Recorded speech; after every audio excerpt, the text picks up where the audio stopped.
Welcome everybody to our first ever Equestrian Performance Roundtable. We cannot wait to share some ideas, some suggestions, some knowledge with you over the next 30 minutes or so. And we have got 4 exceptional guests around the table for you today. And I'm going to start by the man who has come up with this idea, Tony Sandoval. Tony, just tell us what this roundtable is all about, because it was an idea I know you had a couple of months ago. We've worked together during lockdown and spoken a lot about this, but just fill everybody in. What is it all about?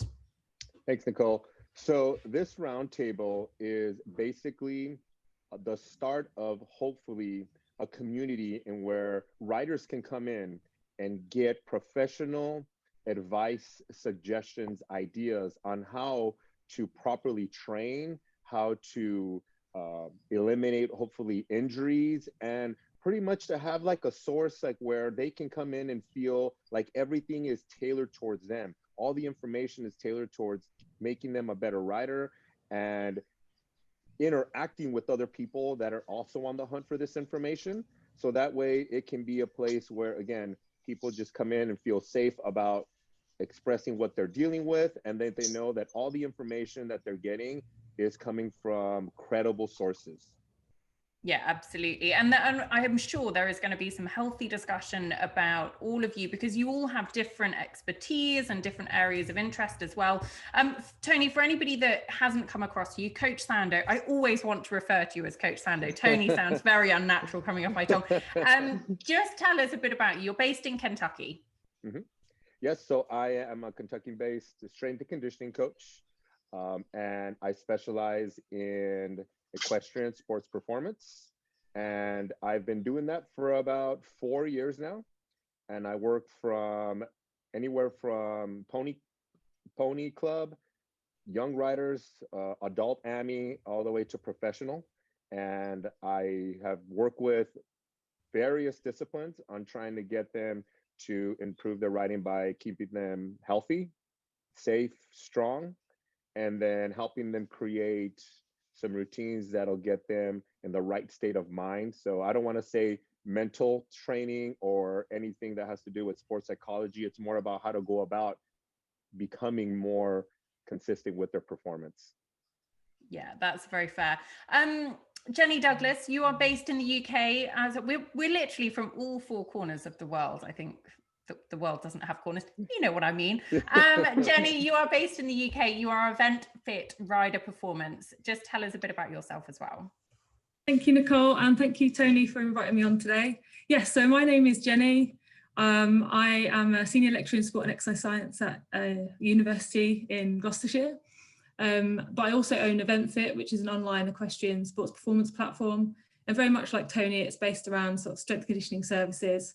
And the business really sort of took off exponentially, if you like, when I started to include athlete mindset and started to work on person first, athlete second mentality. So I really sort of enjoy doing that. And a lot of my practitioner-based work is sort of academically evidenced. So my PhD is looking at the physiological demands of event riding and physical characteristics in horse riders. So I kind of carry that through with my students, and we work on things like women's health, menstrual cycles in females and such forth. So yeah, that's cool. Who I am, what I'm doing. Excellent. We will go to Australia next. Tash Gunston. Tash, you are the eventing physiologist. We will go through where you can find everybody on social media a little bit later. Whereabouts in Australia are you, Tash? Because it's very early in the morning when we're recording this. It is 10 to 5 this morning. Oh, and God, that's bless you. Coffee. I feel really guilty now. No, it's all good. It's all good. So I'm from just north of Brisbane in Queensland, and I've lived here my whole life. And I graduated uni in about 2014 in exercise physiology. And I initially went out into a allied health setting, working with chronic disease management and clients there.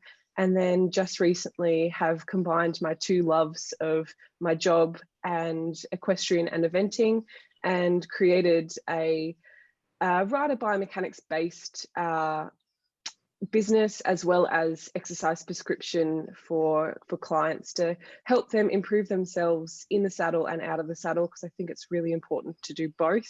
That's sort of where I've started off on. So I think it's really important for people to enjoy exercise and feel comfortable doing it. So I try to promote that everyone has specific exercises they can do, and it's not all one size fits all. So that's definitely what I believe. Absolutely. Last but by no means least, near Salt Lake City, I believe, in Utah, Lisa Bauman, OM Rider Performance. Lisa, thank you for joining us. Thank you. I'm so thrilled to be here. So yeah, as most of you guys are, the interest in this roundtable is just very exciting to increase rider performance. And my background is that I'm a professional rider, trainer, and coach. So I compete professionally. I've been training adults and their horses and young riders. And recently, within the last few years, started integrating yoga for riders to try to bridge the gap, between more of a holistic approach as well as competition goals.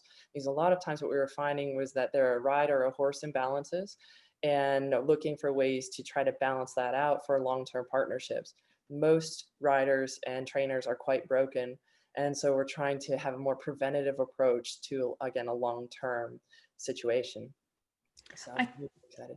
I think this is going to be one of the things that we're going to come on to a little bit later on in the show, prevention/cure, because there's a lot of things people can do to sort of stop problems occurring, but also that we're going to talk specifically on this show about lower back pain in equestrian riders, because it is something that is so common. And we're going to talk about a few of the reasons why it's there, how you can do things to help improve it. We're going to go into a few of the technical areas as well, about sort of saddles, stirrups, that sort of thing. Let's start with the why. Tony, why is lower back pain so common in the equestrian world? So if you think about this analogy across other sports, if you played other sports, you'll understand that there's always a preseason. There's always a time where you take to train and to get your body acclimatized to the amount of work that you're going to need to do for your sport. So there's conditioning, training, there's all types of things that you can go through to prepare your body for work. What I see happening is that a lot of people bypass that. So they can get their horse ready, but as far as logging in hours to physically get themselves ready for the amount of work, that is where I feel is so much more, I guess, area of development that a rider should be doing. Because once you get into the point where, say, you haven't been riding for a while, and then you go on, and then now you're riding, say you have 2 horses, say you have 3 horses, but you're riding for a long time, it's just a matter of time before your body starts to break down because it wasn't used to the amount of work.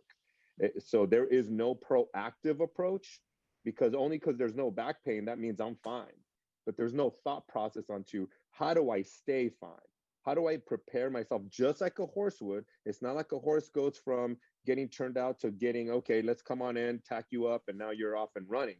There's always a thought process towards the horse's training, but that same thought process is lacking when we talk about the rider.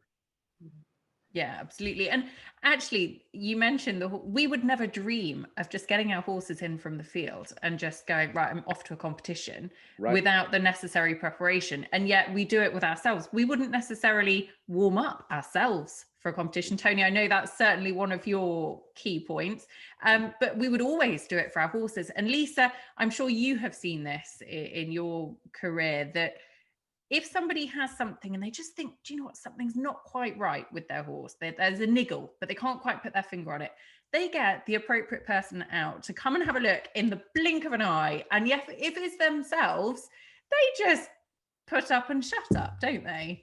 Oh, absolutely. And in some ways, it's even a bit glorified to do that, right? Like we put a little hero status to the riders that like put some duct tape on and get on and keep going. And you're like, however, you wouldn't, you're correct, you would not do that with your horse.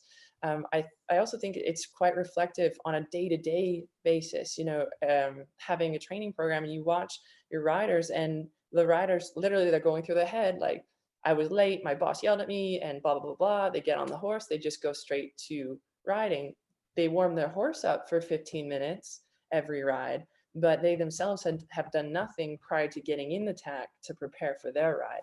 And I think that's one of the great things about this group, that we can help that approach. And it's about talking about it as well, raising awareness, just kind of knowledge, understanding. You don't have to be an expert to either listen to this show and get something from it, because it is all about sharing that knowledge. And listeners, I am very much, these 4 people know their stuff. I'm clinging on to every word. So let's start with a few of the questions that we have been sent in across all of our social media platforms. We asked you what you would like to know about lower back pain, and we've had a real array. I'm not sure we're going to get through all of them on this show because there's quite a lot of them, but we'll see what we can do. Let's start with, should we go with the biomechanics side of things? So is back pain a biomechanics problem, or from lifting incorrectly or using your back incorrectly? Tash, I'm going to come to you first on that one. Is it something biomechanical, or is it something that can be prevented there? Well, it kind of comes into both of those two things, and you could kind of use them as the same thing. So people can be biomechanically incorrect, which then causes them to lift incorrectly, and then causes issues and a trauma where the load's being placed on the spine too excessively. Or then you can be anatomically slightly incorrect to start with. Then when you do lift what you think is correct, it's actually still not utilizing the correct muscles. So it can be a little bit of both. Unfortunately, there's also the non-specific lower back pain, which sometimes hasn't really even got a cause. So that one's a great one to also tell people, that you go, well, actually, I'm not quite sure how this is, but I think it could be blah. And so that's what people love to hear when they haven't got a reason. But yes, definitely it's something that you need to look into, whether being in the saddle or off the saddle, what your patterns are, how you move, and how efficiently your body works, and whether there's weaknesses. A lot of the time, we have compensatory muscles that like to take over, where they're not actually doing their correct job, and they're not actually doing the jobs that, say, the glute should be doing. And then it places a lot of strain on the rest of the body. So when we look at us in the saddle, when we look at us standing or wherever, in an anatomical position, our spine has natural curvatures.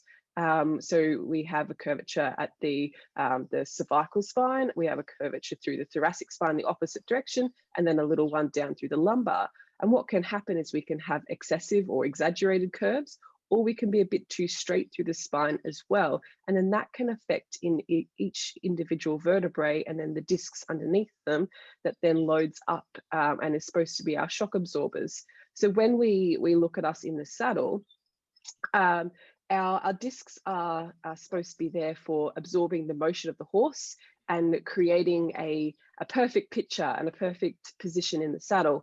And if we maybe exaggerated too much in opposite directions or too straight, the discs then don't have that ability to absorb as much, but then also the musculature around those supporting structures are also not working that great. So then all of a sudden, if we have inefficient movement in a certain area, that then creates too much movement or excessive movement in other areas where they don't need to be loaded that well. So that can then cause a lot of problems later down the track as well. So when we then look at the pelvis and sitting in the saddle with our hips and our pelvis, we want to be able to absorb and move with the horse. But then all of a sudden, if we're not able to freely move the hips and we're not anatomically correct there or efficient, then we can get quite blocked, and then a lot of load goes through the spine. So specifically for horse riding, a lot of the time it can be biomechanical that we can correct and we can fix, both in the saddle and out of the saddle. So I think that's really important for people to realize that not everything can be fixed out of the saddle, and not everything can be fixed off the horse either. Oh, sorry, that was the same thing. We know what you mean. It's the understanding, isn't it, of trying to find out what the root of the problem is, rather than sort of taking a stab in the dark. Okay, core strength. Does that help make pain better or worse? I'm guessing, Tash, that kind of links into what you're just saying, that the stronger you are, the more prepared your muscles are to take, if you've prepared them in the correct way, then they are more capable of withstanding the pressures that they're going to be put under. So Lisa, how does that work? Can it also go the opposite way as well, in that actually you're so strong it can make it more painful? Yeah, no, absolutely. I think to add and to carry on with what Tosh was saying, if you think about the movement in the horse creating a shockwave of movement, essentially, if your alignment isn't quite right, so whether you're out of alignment or you're too tight in some areas, that shock wave can't keep moving. So for example, if you're trying to absorb and go with the movement on your horse, if you're locked up, let's say, and your shoulders are hunched forward, that energy is not going to be able to go all the way up through your body, right? If your core or your back is so strong that you're just in this really tight, very, very upright, correct, like rigid movement, what'll happen is that the horse's back is moving and you're just like this on them. So what you're looking for is a combination between alignment, strength, and flexibility, so that you can keep your body soft in some places and controlled in other places. Otherwise, you get what we call kind of the bobblehead effect, you know, where you see the riders, and I'm guilty of this as well, where everything's correct, their head's doing this, right? Because the energy has to go somewhere. Yeah. So we're trying to keep it going in the right places. Okay, that's very fair. Jenni, anything to add from you on those points? Yeah, so I guess, like, for me, when I'm thinking about back pain, if I think about it as in a simplistic form as I can express it, it's usually, from my point of view anyway, caused by poor range of motion around the hips, misalignment or pelvic tilt, and trunk stability, or should we say instability. And so sometimes we get this dichotomy between strength and mobility, because what happens is, if somebody is in pain, they will have like an involuntary descending neural control, and they'll end up guarding and becoming more tonic. So what we'll end up seeing is actually slightly more guarded position, and that's where we start to see things like hip flexor tightness, glute inhibition, and actually the rider will sometimes report more pain than they're actually in, because they've got this inhibition in the neural pathways. And so sometimes they end up becoming more concerned about the pain that they're in and guard themselves, which then causes them more pain because they're actually switching off the muscles that are preventative of it. Mm-hmm. So my role on the floor is then to try and work with them as a professional to manage their beliefs and get them to trust me that actually we need to work on both their mobility and the strength off the horse, because we need to work on their mobility so that they can get the right range of motion to fire the glutes or fire the muscles that have essentially gone a bit tired and turned themselves off, and then strengthen them back up so that we don't get that cascade of just like protecting ourselves, which is essentially what we're doing. So we get protective areas in the posterior chain, hamstrings. We also get it in the hip flexors. So for me, trunk strengthening and endurance exercises can normalize the firing patterns in the gluteal muscles and obviously other muscles, and decrease spinal motion, which we were talking about, that sort of like like lack of attenuation in the spine. So we do lots of like anti-rotation, anti-extension exercises, which you'll see loads on Tony's page.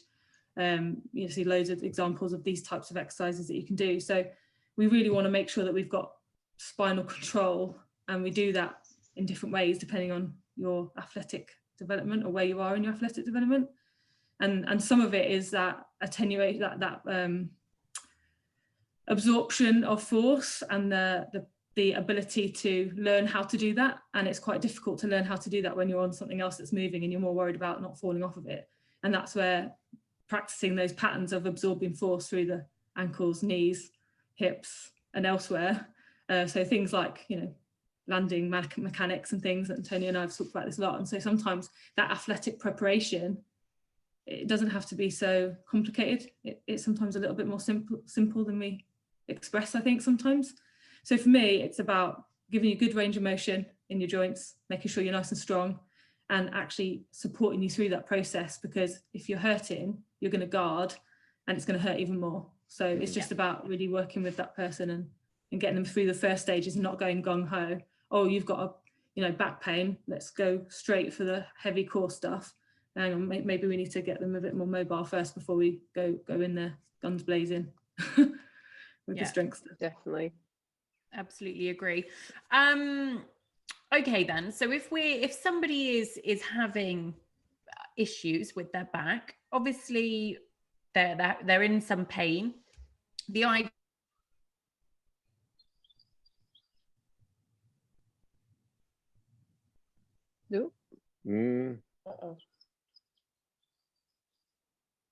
We'll just wait for her. I think everybody's still going, right?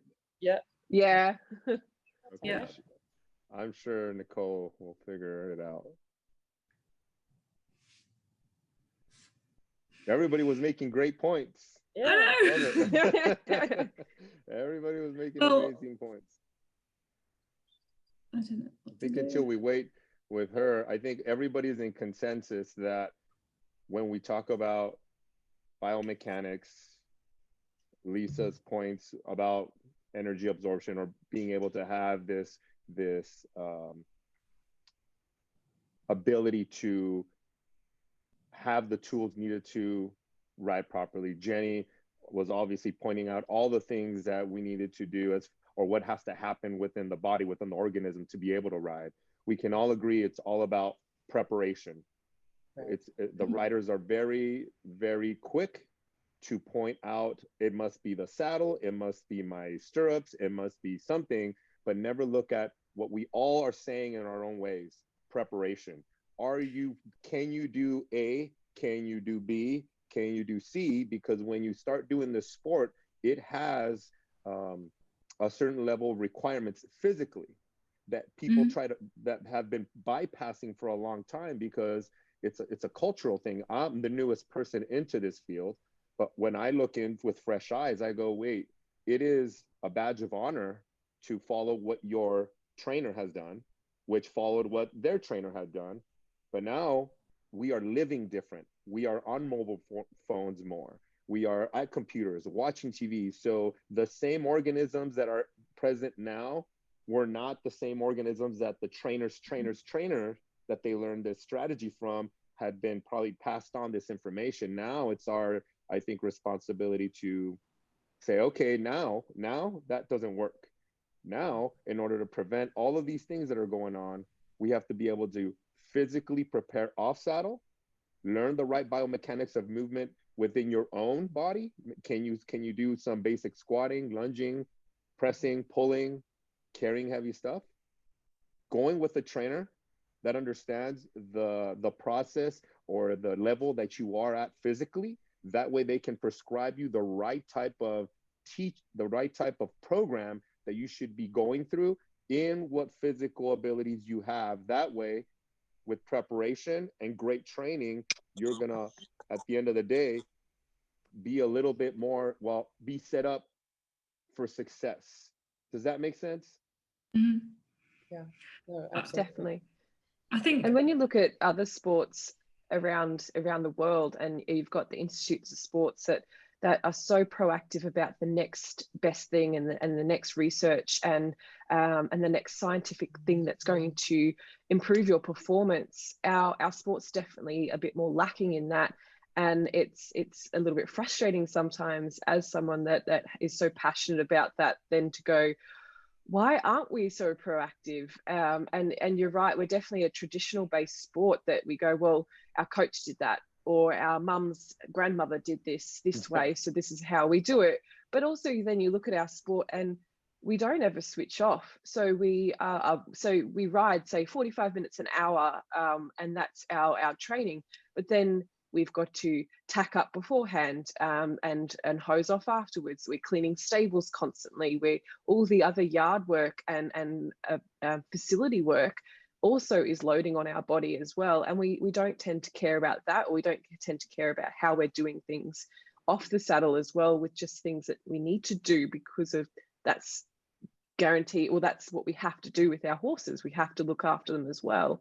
So I think people don't realize that we don't just spend our hours in our week training. We also spend a lot of our hours in our week doing all these other things that come as normal activities of daily living, but they are still loading on their body, and we need to make sure that we are working efficiently and effectively so that we can facilitate the best performance when we are on the horse, so we're not fatigued, but also then that we're utilizing the correct muscles on the horse as well as off the horse.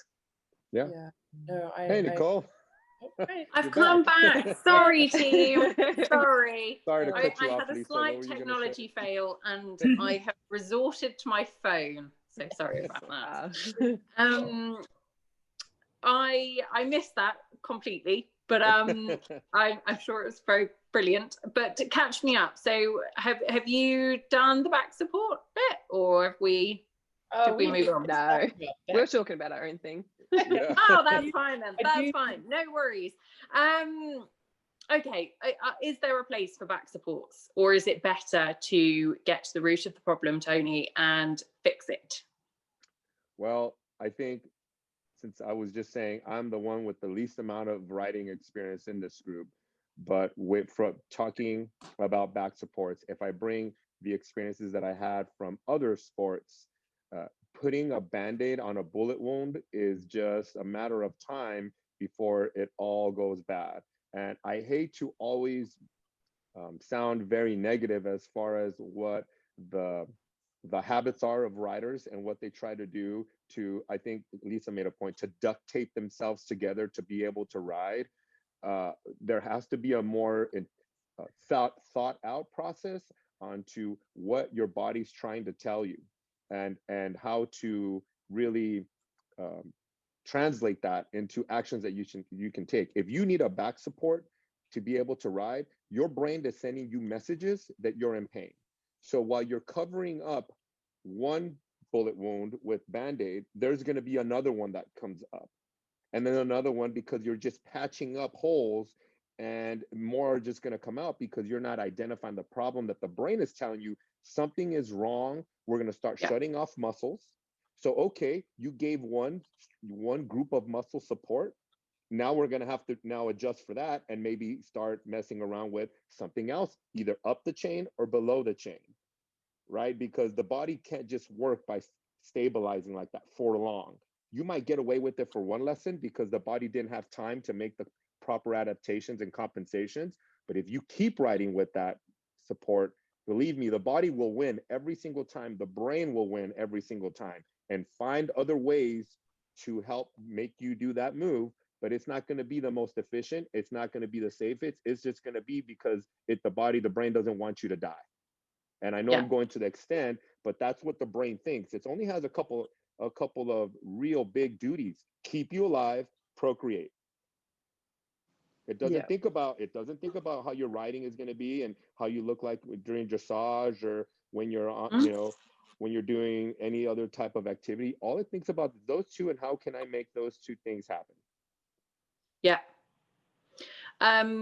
Okay, so if you have got lower back pain and you're watching this, or any kind of pain, the answer is don't put a plaster on it or a Band-Aid on it. Go and have it looked at. Look at how you can make it better. Look at how you can get stronger, because it is worth it in the long run. Let's move on to a couple of other questions. I really like this next question, actually, that's come in. Do technical stirrups help? Now, we've seen a lot come onto the market in the last couple of years. They've become very popular. Is there a place for them, Jenni, in terms of that they're proven to actually can help reduce lower back pain or the impact on your back? So I'll preface this with, I haven't ridden in any, and these questions, I got quite a lot of these questions from my own clients. So for those, I know that Lisa may have a little bit more experience with the actual use of them than me, so you can come from a practical maybe point. But I've done a bit of research, that's what I like to do. So I've gone off and had a bit of a scurry around like a squirrel, and I've tried to see if there's been anything done in this kind of area. So I found a couple of papers this year that found that looking at jointed, wide and fixed stirrups and looking at like joint angles and force production, there was no significant difference on either position or the forces experienced. by that group of riders. Now, that doesn't mean that there is, that's obviously one sample population, but that study sort of suggested that perhaps not. There has been some research that has looked at maybe riding with shorter stirrups and using leg musculature to support you is actually more protective for lower back pain. So that kind of suggests that that might be a riding style that you can adopt if you're trying to protect lower back pain. However, that isn't necessarily what you're going to want to do in a dressage test necessarily. And so, you know, I think the paper is kind of discussing the relative merits to some different populations. So if you're someone that does a lot of hacking, maybe you don't need to ride in such a long stirrup all the time, and maybe actually shortening the stirrup and leaving it in your back and using leg more will help you. But more than that, I think my personal view is that if you try jointed stirrups and they help you in some way, why not? However, I don't think you want to use it as a crux, because for me, as your strength coach, I would always encourage that you work on something that is going to have way more of an impact, like actually doing some protective stuff. So making sure that you're mobile, making sure your nutrition's right, your sleeping's right, that your body weight is correct, that you are working on your posture, you're not sitting down, all those things, way before I'd even be spending a fortune buying stirrups. And actually, one of the papers in the Journal of Strength Conditioning suggested that if you teach impact attenuation, so things like landing mechanics, absorption of force through the joints in the ankles, knees and hips, that's going to serve you in terms of protecting lower back pain than stirrup will. So if you've tried everything else and then you want to spend, I don't know how much these stirrups are, but I've heard they're a fortune. Probably quite pricey. Then I personally would rather invest my money in a strength coach. Of course, I'm going to say that I'm biased. And that's probably what I would recommend. And then if you have the finances to give it a go, why not? Placebos always help if they make us feel confident. So I wouldn't say it was the most effective way to improve lower back pain, personally, but fair enough. Lisa, any thoughts on that? Yeah, no, thank you. And Jenny, I think you're quite right. My feedback on this is just from a more hands-on practical approach. I have not found there to be benefit to more technical stirrups as far as back pain. I also agree that it's more positioning and alignment and strength more than the type of stirrup. What I have found is I do personally prefer a wider platform stirrup underfoot, but that's not necessarily because of what it does for your back, in that it creates a more stable platform for your foot to rest on.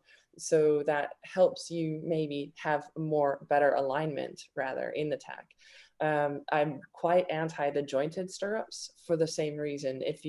Especially if you're in a jump position and you have a jointed stirrup that does this, it's quite hard to have a stable foot on that. And what I found for most of my riders, and certainly myself, if I'm experiencing lower back pain in a jump position or 2-point, it's usually because my knee is too tight or my ankle is not flexing. So what's happening is what's designed to be a shock absorber, your ankle or your knee not flexing, is causing your back to then absorb the motion. So I know, like, especially what Jenny just said, that really focusing on strength and positioning is going to be much more helpful long term. But again, I'm not on the marketing side of things. This is just what I have found to be helpful. Yeah, no, I think it's a very good point, actually. And from your perspective as well, you're also a qualified saddle fitter. Yeah. So talk to me about that, because actually that has obviously everybody thinks about their saddles fitting their horse, but it's important that the saddle fits the rider too. Oh, correct. Absolutely. You can fight your tack all day long and never come out ahead, right? So one of the really interesting things in the last couple of years has been studying materials in saddles. So from your actual saddle fit, there's a couple different things that I've been looking at, and that's the technical fit. Like, is it too tight? Is it a little forward? Is it a little back, right? Because all of those things are going to affect your ability to stay in the middle in a balanced position and your alignment to move with the horse. What I've really been focusing on lately as well is the materials in the saddle. So things like, are the saddles made of foam? Are they made of wool? And what type of shock absorbent ratios are involved in those things? And what we've been personally working on are materials that we're starting to use as a liner in between the saddle that is specifically designed to absorb different shock ratios and disbursement patterns between the motion of the horse and landing. And that's actually something we're a project we're working on right now, which is, so it's really, really important to have a saddle that fits, and that the materials that are in the saddle are designed to assist that, not counter assist. Not counter assist. I like that expression of you can fight or tack all day long, because it is very true. It's got to work for both the horse and rider as a combination. We're rapidly running out of time, so I'm just going to go for one more question. If there was one thing that you could, either a piece of advice or a exercise that you particularly love, I'm going to come to each of you, that you could pass on to anybody watching this, what would it be that relates to lower back pain? And Tony, I'll come to you first. Yeah, so I think there's a group of exercises that one can do, but I think the take-home point is just to be able to get into a strength training program. When we talk about absorption and being able to disperse energy, there's nothing's gonna be just being able to have the strength, the foundation, to be able to do those type of things without thinking about it. So it doesn't, I think when I say, or when everybody says strength training, they just already take their brain into meathead, a lot of weight on their back, or pulling a lot of weight from the floor. And although those things, yes, are a part of strength training, but what people have to understand is that everything has the right type of application to the sport. So strength training is just being able to handle your body, being able to land and absorb or dissipate shock, being able to have awareness so that when you have to make adjustments, that you are strong enough to make those awarenesses happen and make adjustments so that you can ride. So exercises that start off with body weight, like you should have a basic ability to be able to squat, because it allows you to have a good awareness of what's going on in your hips, your knees, and your ankles in relation to your thoracic spine. All those things happen in a squat, and you would think, well, it's just for my booty or good legs. No, all those movements are training your body to be able to handle all the things that happen when you're on the saddle. Lunging is going to be taking you into different planes of movement, being able to pull things, push things with your upper body. If you have good shoulder health, you'll even be able to press overhead and be able to have that good shoulder retraction, protraction, elevation, and depression, right? So strength training is not just like one exercise, it's how we combine all the basic movements to be able to have the tools needed to help prevent things like back pain, shoulder pain, mid-back stiffness. And this is coming from a preventative, like if there's a triangle of performance and what support staff is, what their roles are, strength training, strength and conditioning is at the foundation. And as you go up, then you start getting into, say we're talking about health here, then you might go into someone like Tosh, that the strength training is there, but there's something still going on. Well, let's look at a biomechanist to understand the tools that you have and why they're not actually working. And then you probably get a little bit higher where it's very narrow and there you should not be. But this is where, if you look at a triangle, this is where it's at. People go to physiotherapists first. Why? Because they're already hurt. So at that point, you bypass me, you bypass someone like Tosh, and Tosh can obviously help with people that are hurt. But when you go to a therapist and that's your first call, it's because you didn't prepare, and their job is to try to get you right. But it's a clinical, it's kind of like the last resort. It should be your last resort, not your first. So to me, I really, really get fired up when people start there, because it's not like those people they don't know what they're doing. But at the end of the day, people that are the gym guys that understand proper execution of exercises in all different manners and just are a very generalist. And then as you go up, you start getting more specific. That's the best way to do this. Can you squat? Just to kind of recap, I know I went on a little tangent there. Can you squat? Can you lunge? is your upper body able to, or one more, can you hinge? That means, can you bend at the hip? And then can you, your upper body push and pull and press? And can you carry heavy things? And if you're wondering where core comes into play, core is integrated into all those movements. So if you can start using your core within those movements, you don't have to isolate it. Your core knows how now to move as a part in the system, and those things carry over to something as specific as riding. Okay, so strength and prevention is better than cure overall. Mm-hmm. Absolutely. Okay, very, very good points. Tash, how about you? Well, Tony definitely hit the nail on the head there with a lot of different things there. Biggest thing that I try to reiterate to people that do come to me with back pain is obviously they've got to a point where the pain is there, but it's not going to be magically cured overnight. So it's persistence, and it's kind of not pushing to pain, but pushing through that with a bit of discomfort and having to work hard. People do forget about that, they have to actually work hard and put some effort in.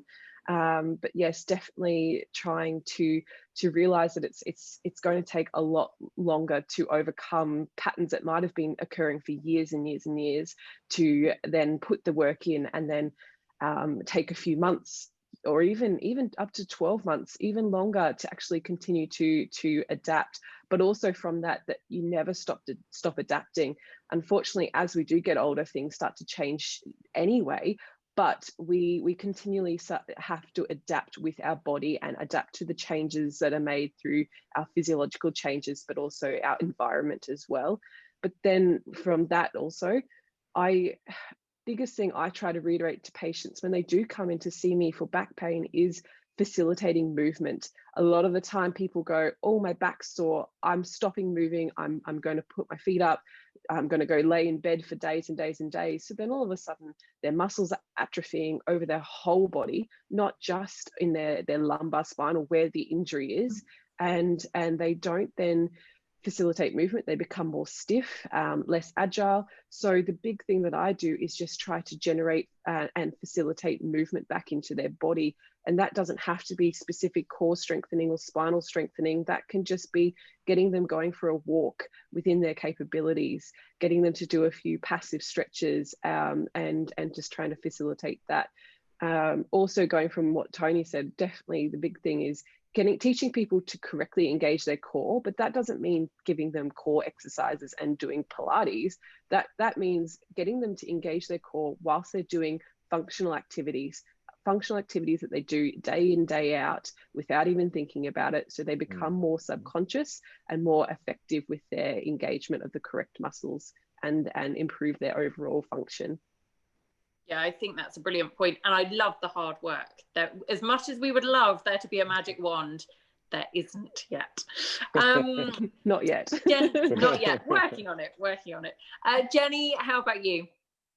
I've got two things. I'll try and keep it succinct. So the first thing I would say is athletic development. To ride well, you need to be athletically primed. So your conditioning, so your fitness, your mobility, you need to think of all these things, your strength, your reactivity, your agility. And what happens, we see with like long-term rider development or athlete development, we see a pattern of us hyperfixating on our sport really young. And so we move away from other sports, you see, from school, and we focus on equestrian because we have to, because it's a lifestyle. You know, if your mum's bought you a horse or your dad's bought you a horse, you're not going to not go and look after it. And so you don't have time for football, you don't have time for hockey, you don't have time for all the other things. And so you sort of lose that athleticism, if you like. And I would encourage coaches, parents to continue to facilitate their children to do other sports that are reactive, that require mechanics, absorption, change of direction, get them in not necessarily in the gym, but like moving constantly, doing the hinge, the squat, not necessarily in a formal manner, but like so they're regular doing these, because you don't get that from horse riding.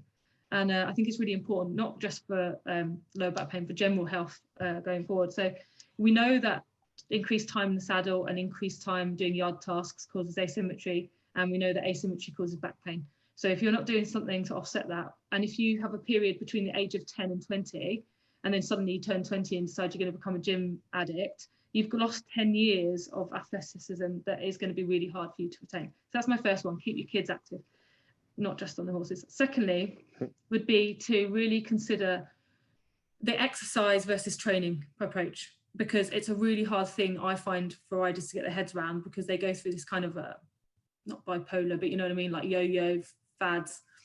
They do something, they stop doing something, they do something, they stop doing something. And then the training program can never be a training program, because there's nothing, no consistency or no progression, and they jump from one thing to another. And I would really say, you know, exercise is better than nothing. But if you just pop in a local, I won't call names, but if you just pop in on a very popular YouTube person and watching them, whilst it's great for your general health, it's not necessarily going to make you a better rider. And I think you have to really, if you're listening to this, I'm going to assume you want to be a better rider, and therefore I would really think about how you can be progressive with your training, so you're constantly moving ahead a little bit rather than losing a bit of weight, putting it back on. That's not correlated to performance at all. So that would be my two things, I think. Yeah, no, I think they're very, very good points. I find it really interesting that keeping your kids active in other sports, because actually it is so, riding is a lifestyle, isn't it? And it becomes all consuming, and actually that's not always the best thing long term. Lisa, last but by no means least, how about you? Yeah, no, I mean, what brilliant comments, you guys. And I think everybody is speaking exactly what we need to hear. And I think one of the biggest things from my perspective is that if you're watching this, you're already interested, but just start. Don't get intimidated. Just start somewhere, because yes, it is a lot of work, and yes, it takes a lot of time, but anything you do is better than not doing anything. And the biggest thing that we can do to improve our riding are the things outside of the tack. And I think that's an ideology that riders really need to understand. One of the things I would love to see is that coaches in training programs and riding specific training programs are encouraging that type of awareness. Because, like, for example, what we do is the first 10 minutes of every ride, we do some yoga, and it's basic. It doesn't have to be a ton, but 10 minutes before you get on a horse will at least bring awareness to where you are that day. Because I think that's one of the biggest things is, first, one, you have to be open to it. If you're here, you're open to it. Two, you need to know what your balance issues are before you can really start addressing anything.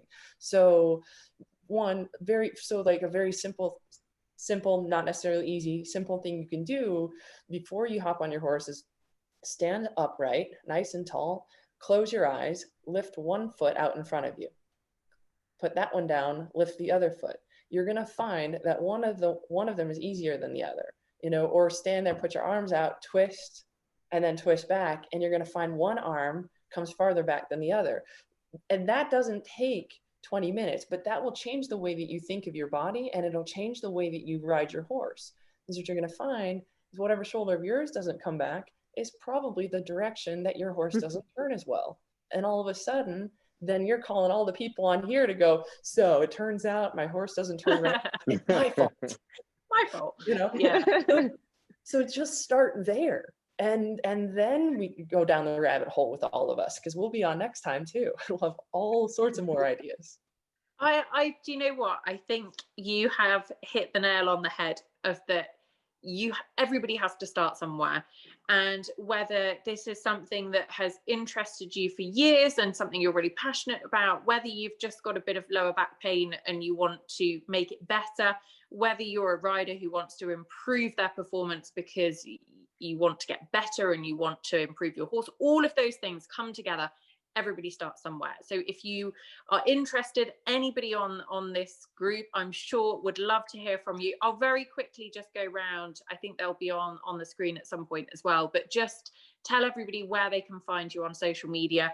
And by all means, if you've got any questions, send them in. We'll be doing some more of these roundtable discussions as well. So any other suggestions for topics? I think nutrition is going to be a really interesting one. I know a lot of people, Tony, have spoken to you about that one before. We've done a show on it, and it sort of came up quite a lot. But any suggestions, send them in, because we will talk about what you want us to talk about. Just quickly then, where can we find you all on social media?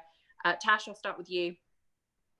So I'm on Facebook and Instagram with the Eventing Physiologist, or you can email me, natasha@eventingphysiologist.com.au. So that all that information, or on my website, www.eventingphysiologist.com. I don't know if it's got .au. Maybe I'll just quickly check that. No, no .au. I should probably know that. But yeah, that's where you can contact me. And most of the time I can get back to you within a few hours, I guess. But yeah, always open for questions, queries, and any advice from there. So that's me. Brilliant. Jenni?